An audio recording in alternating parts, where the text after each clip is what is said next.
if the Cowboys don't work out for him, he can easily go into motivational speaking because I'm ready to run through a wall for that guy. Jimmy, what is Jason Garrett going through right now? Yeah, Jason played for me, and I've known him for many years. We talk on occasion. Very intelligent.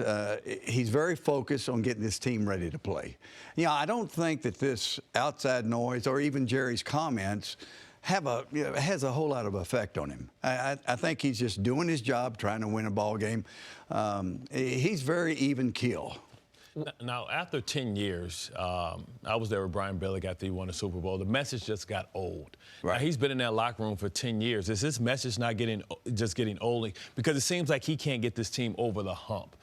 So what is he experiencing now trying to kind of reinvent himself? Because either the players change or the coach has to change. But they've been a model of mediocrity. How does he get them over the hump, and how far does he have to take them, in your opinion, to keep his job? Well, I'm not real sure about what he has to do to keep his job. But I think you're right. After a period of time, I think the message does get old to the players. And I think the head coach has to change some things. But a lot of that goes on to the assistants as well. I know with me, I was always the demanding, hardcore, wouldn't give an inch to the players. But I had some assistants that would counsel them. I remember one time we played the Redskins. We'd already locked up the playoffs. And, we played, we were horrible and lost the game because the players just, they weren't really into it.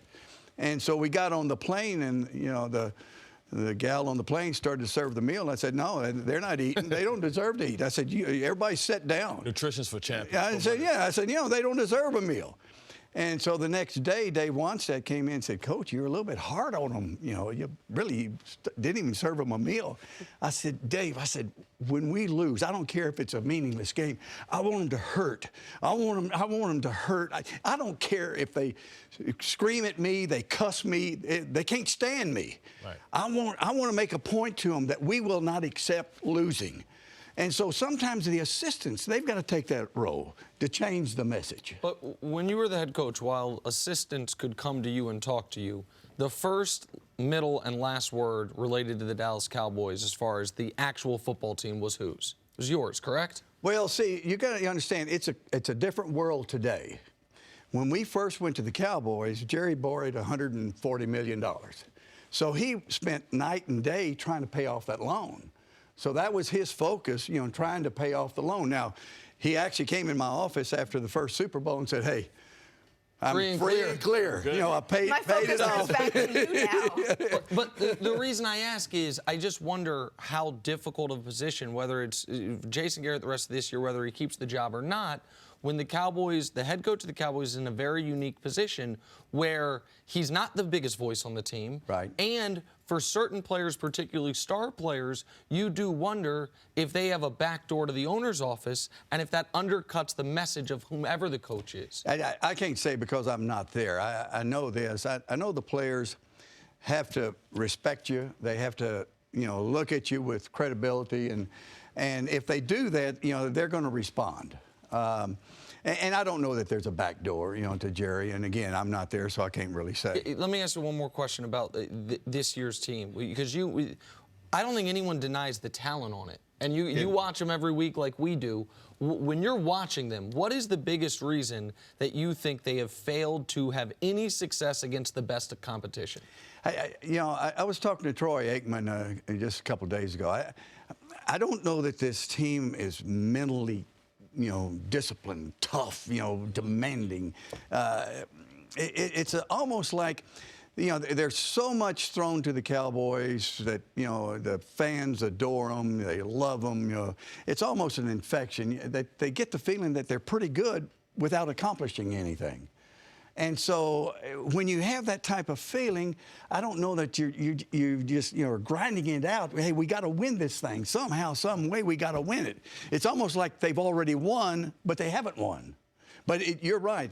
This probably is the most talented Dallas team that I've seen in a long time. Which is why a lot of people say they're underachieving. The record they have now, but with their talent at all the skill positions, their talent on their offensive line, the defense that they have coming into every game, and they're just fighting, Nick calls it a pillow fight in the NFC East with the Eagles to try to come out of that division. Do you think Jason Garrett should be fired? Well, Jen, I think the jury's still out because, they should win against Buffalo today. I think it's going to come down to December the 16th when they play Philadelphia. Right. If they can win the division, which if they beat Philadelphia, they should. Yeah. Then, as talented as this team is, in the playoffs, anything can happen. And they'd be guaranteed a home playoff game. Right. Granted, against a team that almost assuredly have a better record, but there'll be a home playoff game if they win the Right. Jimmy, the other big question in Dallas that's looming is contract talks for Dak Prescott. Dak entered the season without one. Since then, he's quietly led the NFL in passing yards. Jerry Jones said, quote, "I'm not known as a guy that gets hand cramps when I'm writing checks." So vintage Jerry Jones. Well, he might have to write a record-breaking one in a couple of months. Do you think Dak's shown that he deserves to be the highest-paid quarterback in the NFL right now? Well, I'm old school. I don't think any of them deserve what they're making right now. Yeah. But, one thing about Jerry, I've always said he's probably the smartest businessman that I've ever known. And he really works it, and he does a great job of it. He will get Dak signed. They will sign him to a contract, and he will sign a record contract because he deserves it. So it will eventually get done. I don't have any doubt about that. So addition by subtraction, because if his deal is going to get done, we know it's going to be record-breaking, but what does that do to Byron Jones? So is Dak good enough to be able to lose those type of impact players throughout his team? Yeah, if Dak's going to be the main one. Right. We got to get his contract signed. Right. And then after Dak, then you got to go, Cooper and some of the rest of them. Right. We've seen it happen with the Ravens. We've seen it happen maybe now with Russell Wilson. But Russell Wilson proved that he can carry a team. Right. Can Dak Prescott carry a team? Because we've seen him come up short. Last week was his opportunity, I think, against the Patriots in a tough environment. This team was built to win that type of game. They're big in the trenches, physical offensive line, great receivers on the outside, and Dak couldn't come up with that defining play to beat, arguably the greatest quarterback of all time, but a very vulnerable quarterback.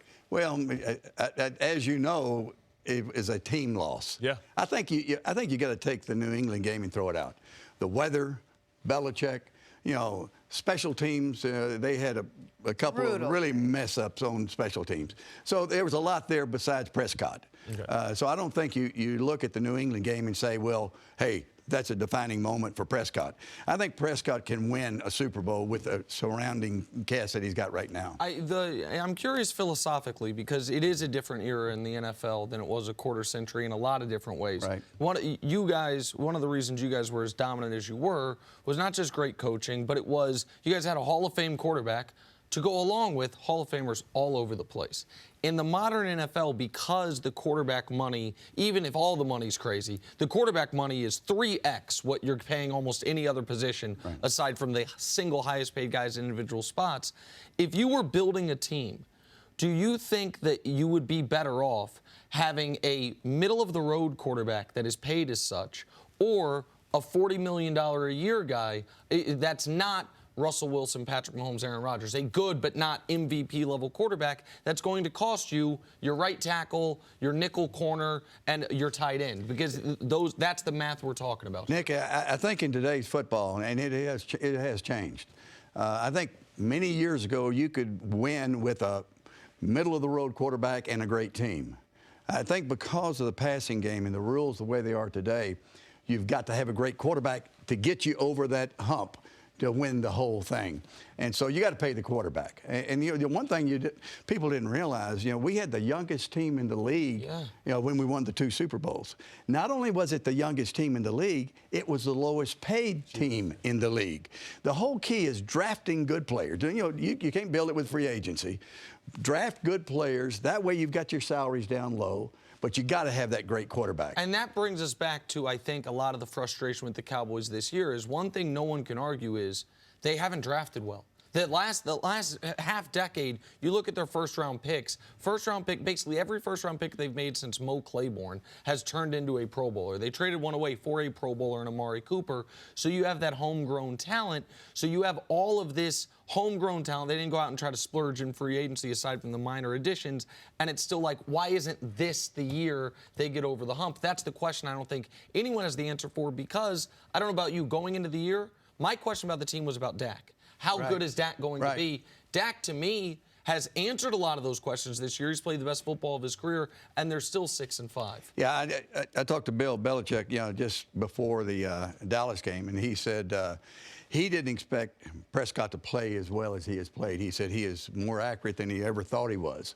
Yep. And so, Prescott, going into the year, I was the same way. I didn't think his accuracy was, what it should have been, but he proved in those early games that it was.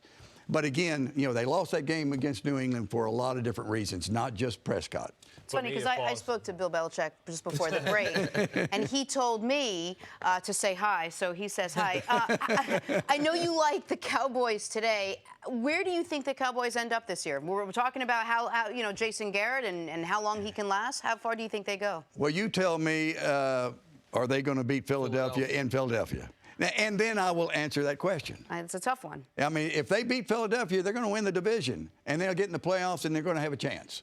If they lose to Philadelphia, it's going to be ugly. See, but that's why it falls back to me, back on Jason Garrett, because it sounds to me like they have the talent, they just don't have the push that they need. Because what you need in any organization, any locker room, is they have to be comfortable with being uncomfortable. And it seems like they're a little bit too comfortable in there to have that edge to get over the top. Well, I made them uncomfortable, I promise you. How many times this year would the Cowboys not have been eaten on the plane ride home, John?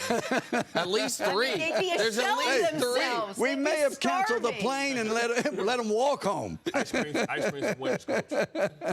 Listen, we have no idea where the Cowboys are going to go this year, seemingly. All we do is go through the schedule grid. We go game after game after game. We've had them winning and losing 16 different times, But if they can't beat Buffalo today, then to me that is, even if maybe they still could win the division.